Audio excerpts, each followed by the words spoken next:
Pikeville Police Department had a busy 2025 indicated by their recently gathered statistics for traffic stops, citations, arrests, and more. When taking a look at those numbers, they use them as a reference to determine which areas they need to be more proactive in, serving all in the name of keeping the community safe. Public Information Officer Tyson Lockridge goes over the numbers with more details. Numbers, to me personally, it allows us to reflect internally to the department about where we need to potentially position officers and put them in different areas and do certain things. So numbers are important to kind of reflect back over the year and see where we may have areas of improvement or something of that nature. In last year, we arrested 622 people.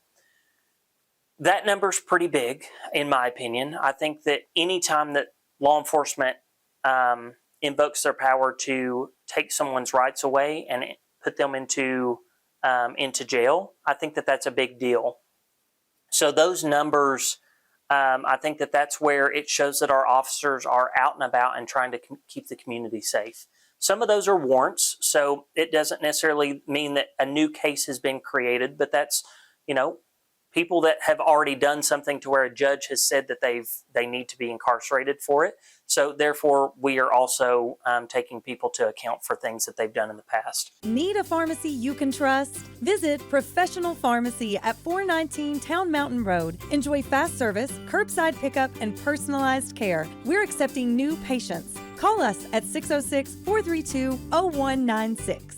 In 2025, there was a large number of service calls for the department, exceeding 17,000 calls. Officers at the department do their best to stay vigilant and respond to any calls that come through. The big total number that's kind of the big one is the overall calls for service that we've done for the entirety of the year. That is every time that somebody calls 911, our non-emergency line. That is every time that an officer is going out and acting in some capacity of law enforcement action, whether that's proactive or a call for service. 17,036 calls for the entire year. And that's a really big number because the number of people that we have on the streets versus that's a lot of calls that they're taking every day. So, a big number in that is the proactivity nature of it. And we just want people to know within the community that we are out. We are looking for people to hold accountable for the actions that they're taking if they're being unlawful. Sometimes it's just a minor traffic offense, but for the most part, our officers are out every day trying to keep this community safe. Reporting for Mountaintop News, I'm Nick Collum.